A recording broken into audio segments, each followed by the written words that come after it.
Mascot Mayhem is the 14th and last Salem's Tales book. Now, technically, it's not the last one that I had to read. I still need to read Salem Goes to Rome, which is not actually part of the numbered series, but it was published a couple of years before Mascot Mayhem. And the closing sentence in this book is so gorgeous, but I will discuss that, well, I'll show you it at the end with a spoiler warning, just in case you don't want to know anything too soon.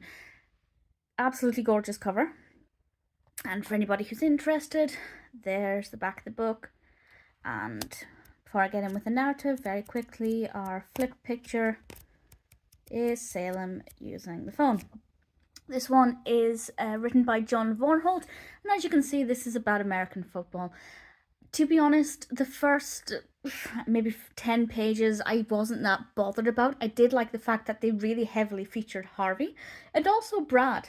Brad's in this, and Dreamer appears in it as well, which is really nice. But I don't care for sports. I'm not an American football person at all. So I was worried that the book would be full of games and terminology I didn't really understand. But actually, after the first 10 or so pages, I actually found it to be quite delightful. As you can imagine, Salem becomes the mascot for the Westbridge High football team, the Fighting Scallions. And things seem to be going really well for Salem. And then they don't. And I won't say any more than that. But I will say it's really delightful. It definitely became more enjoyable after the initial couple of chapters. So if, like me, you're not a big fan of football or sports, I think you'll still find it to be quite pleasant. It's very true to Salem's character. Salem starts to get a little bit too big for his boots and starts to enjoy the attention a little bit too much, and things go a little awry for him. Some good magic in this. Not all of the books involve as much magic as I would like, but we have a decent amount here. It's a good story. It's not completely predictable. It's a little funny in parts as well, and it's also one I can really visualize, which is the sign of some decent writing. So I enjoyed it. Definitely not one of my all-time favorites, because at the end of the day it's still about football, but I did like it, and not a bad way to end the series technically. And I will now show you that last sentence.